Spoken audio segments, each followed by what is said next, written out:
Hey all, welcome to the First Class Memo, first installment, August 9th, 2012. They say that every election is the most important election that has ever been held in the history of the world. Whether it's the Democrats or the Republicans, or the left or the right, or the progressives, Tea Party, Libertarians, every election is the most important election in the world. Dire consequences will happen if our guy isn't elected, and your guy is. Um, Look, elections are important. They ought to be.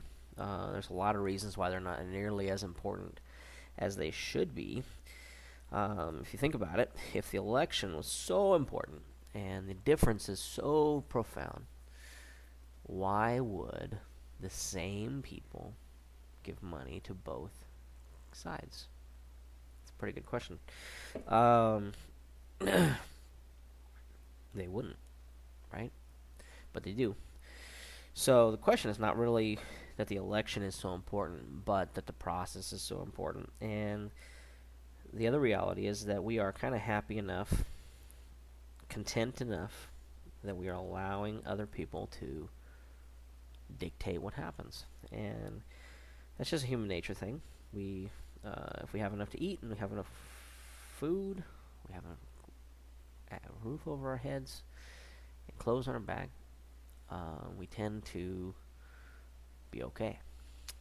We're nowhere close to a revolution, right? Because things are okay. Um, it would be really cool if more and more people would get upset before it was too late. The reality is that we probably have to hit bottom before real change happens. And, if you think about it, things have been slowly eroding over time. Nothing dramatic, nothing major, because we would push back against that. As a matter of fact, anytime you have a candidate who is too fringe, too out there, too wacky, too whatever, because they're deemed too far away from the mainstream, they are shunned, not only by the mainstream media, by their opponents, but by the general public as well, because it's scary to have somebody who is so vastly different than everybody else.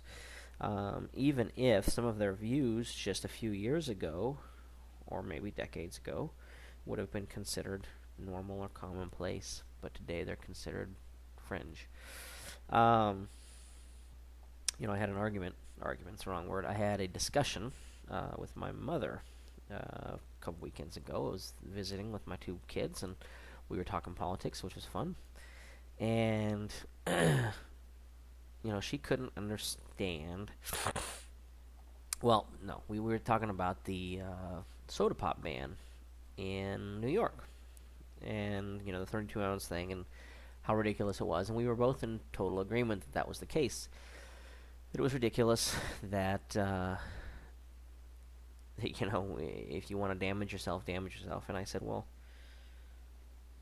this is going to sound to you crazy, but why is that different than a seatbelt law?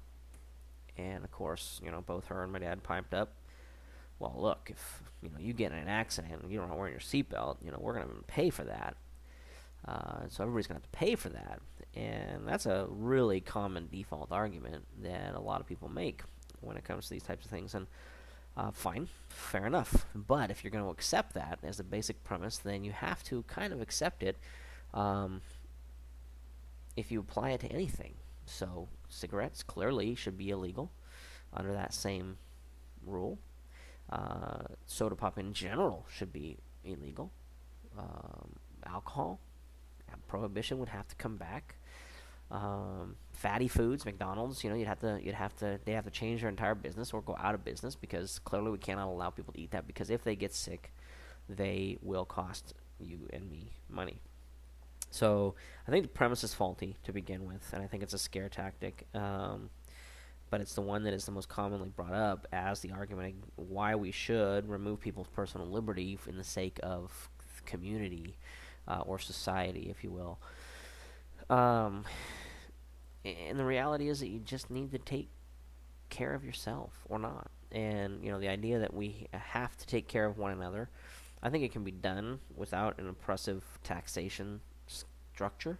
I think that it can be mostly user fees. I think that it can be a public service, but it doesn't have to be set up the way that it is now, and it doesn't have to be cost prohibitive on everything, and people can still be allowed to make their own choices, whether you wear a seatbelt or drink raw milk or eat fatty foods or drink a 32-ounce pop or smoke or drink alcohol.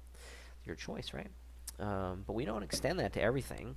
We as a society deem certain things it's okay to do to ourselves that are harmful, and other things are not okay to do to ourselves that are harmful or immoral, or however you want to look at it. Whether it's drugs beyond cigarettes and alcohol, whether it's marijuana or something mild like that, or heroin or cocaine, or things that you and all rational, reasonable people could all agree are bad for you, would be stupid to do, that you should not do. But I also should not have the right to tell you not to do it. If I want to voice my opinion, it's free speech. Tell you I think you're an idiot, I ought to do that. I think I have an obligation to do that, especially to people who are close to me, to try to talk them out of it. But ultimately, we are responsible for ourselves and only ourselves. And man, as a society, we continue to take those things away because we don't trust the person next to us. We trust ourselves fine. Hey, I would make the right choices, but I don't trust that guy next to me, and that's a problem.